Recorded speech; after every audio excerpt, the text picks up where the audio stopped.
8 minutos para la hora 21 en todo el país. Estamos compartiendo desde Radio Mural, esto que es nuestro Río Negro, compartiendo la transmisión con Radio Confidencia 94.5 y también llegando a la teleaudiencia de Somos el Valle a través de Canal 2. Pesati le dejaba una pregunta bastante amplia, pero que tiene que ver con la militancia política, con el compromiso ciudadano y un hombre de una dilatada trayectoria como usted seguramente ya debe tener alguna lectura hecha en estas décadas de democracia. Sí, bueno, creo que desde que recuperamos el Estado de Derecho, los partidos políticos han estado como en una crisis permanente, ¿no? Ha habido siempre un estado ahí de insatisfacción de todo el mundo respecto al rol de los partidos políticos. Y es como un tema pendiente, digamos, ¿no? Como un tema que no se logra resolver aún después de 30 años de recuperada la democracia. Sigue habiendo allí un problema, hay como un ruido siempre que se escucha dando vuelta respecto al funcionamiento de los partidos, que están alejados de la gente, que no logran articular con la gente aquellas cuestiones que son del interés público, la propia vida interna de los partidos, que muchas veces aparece bastante complicada para una persona común, y algunas cuestiones que ya son producto de las exageraciones, porque por ahí se le atribuye a los partidos políticos mucho más poder del que efectivamente tienen. A veces se confunde el poder de un candidato con el poder de un partido político. A veces los partidos políticos no son más que como ese ladrillo que uno pone en un charco para poder saltarlo, y el que realmente tiene el movimiento es el candidato y no el partido. Digamos, el partido no pasa a ser simplemente hay un punto de atajo para llegar al gobierno. Entonces, a mí lo que, digamos, por mi propia experiencia, lo que yo encuentro es que muchas veces los partidos políticos son muy débiles frente a las propias estructuras que determinados candidatos pueden volcar en el funcionamiento de ese partido. Y el partido pasa a ser como lo que lo legitima, como el sello para legitimarlo, porque de otra forma no puede participar, y el partido como el que termina ligando, digamos, todo el descrédito que puede provocar una determinada acción política, cuando en verdad a veces el partido político, cuando pasan las elecciones, lo quedan sosteniendo 4 o 5 personas que son los militantes que bueno, por una cuestión de identidad partidaria, por una cuestión de compromiso, por lo que fuera, sigue abriendo la puerta de ese partido, de ese local, de la unidad básica, de lo que sea, para que el partido no quede clausurado frente a la comunidad.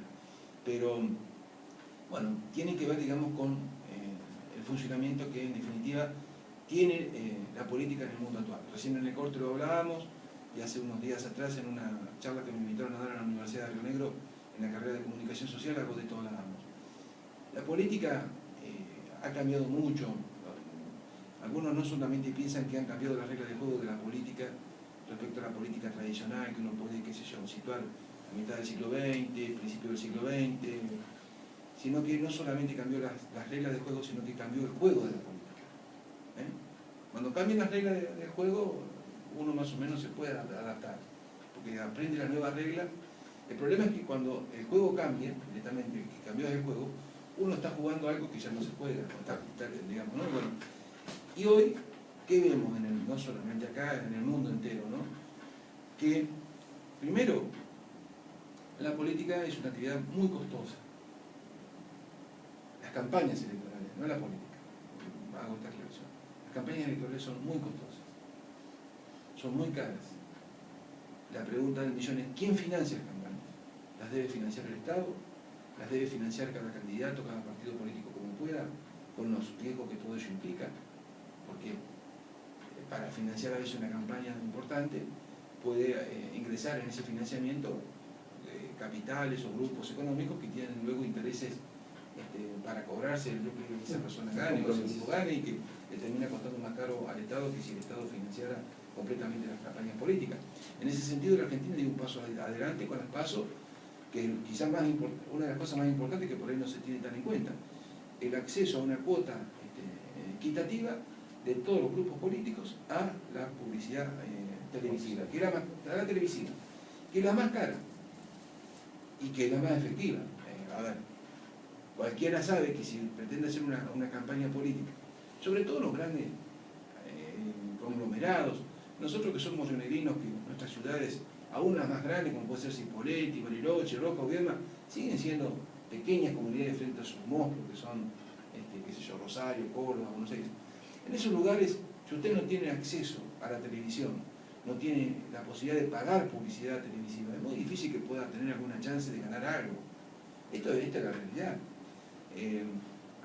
Entonces, ahí aparecen las necesidades de grandes estructuras económicas, bancando las campañas políticas, y ahí sí que hay como un cambio fuerte, digamos. Por eso que yo digo, ¿cambiaron las reglas de la política o cambió el juego? Me parece que cambió el juego en el mundo entero, donde ya poder participar de la vida política democrática de un país se vuelve complicado a las grandes, ya cuando hablamos de las escalas más elevadas, por lo que implica financiar una campaña electoral. En ese punto me parece que debiéramos ir a avanzar hacia un modelo donde cada vez el Estado garantice que las campañas se van a financiar con los dineros públicos y que está prohibido absolutamente que un solo peso privado ingrese en el financiamiento de los partidos políticos. ¿Por qué? Porque es lo mejor que le puede pasar al Estado y a la comunidad. Que no haya financiamiento privado de las campañas políticas. Hasta ahora era lo habitual, lo lógico. No, que pidan plata, si quieren hacer política, que pongan la que tienen ellos, que pidan. No.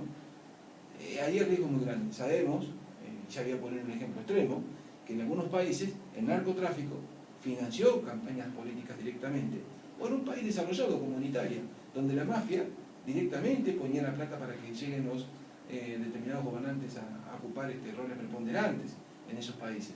Para evitar eso, me parece bueno que el financiamiento de los partidos políticos en una democracia como la nuestra, que ya tiene 30 años, es un debate que hay que profundizarlo. ¿Quién financia la política en Argentina?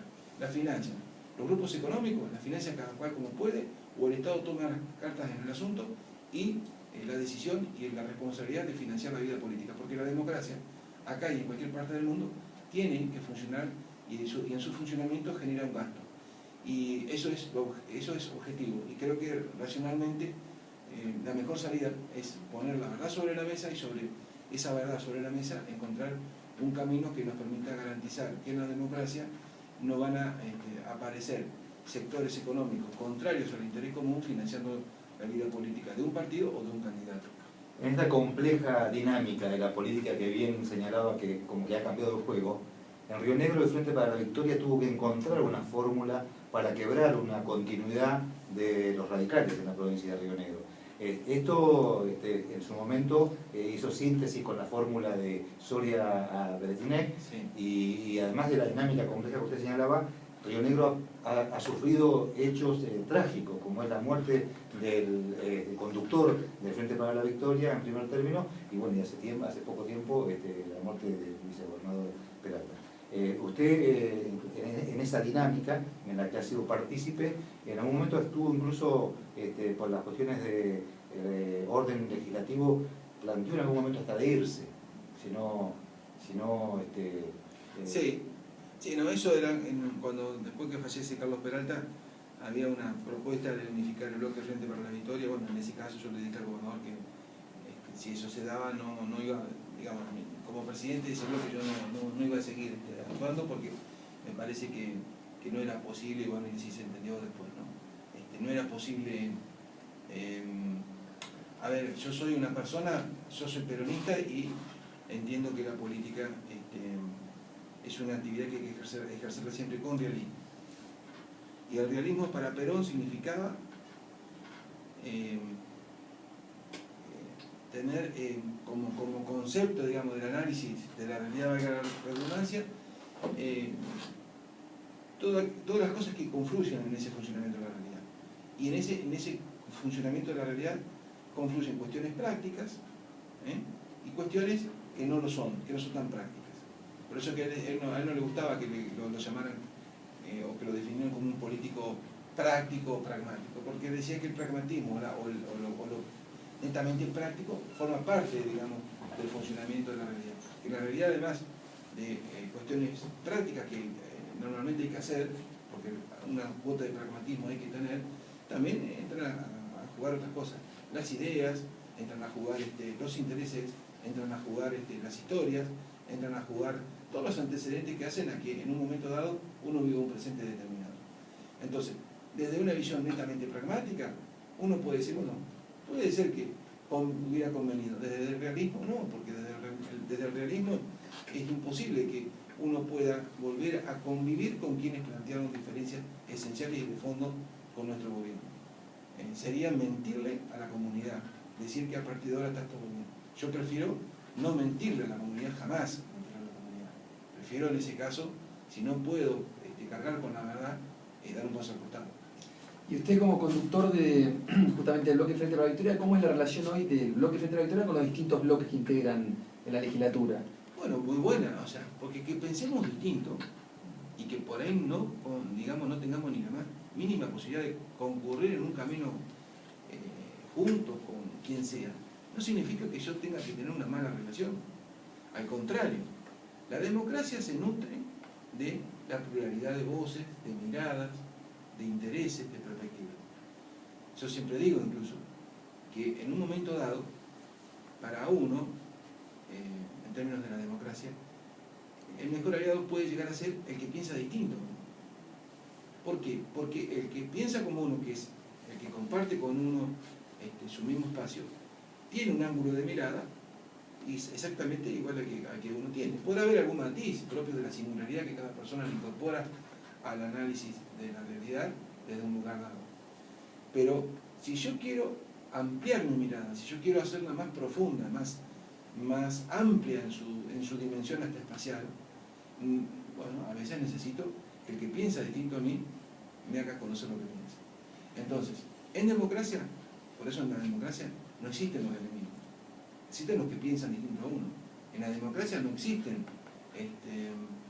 las personas, los buenos o los malos, existen los que piensan distinto a uno.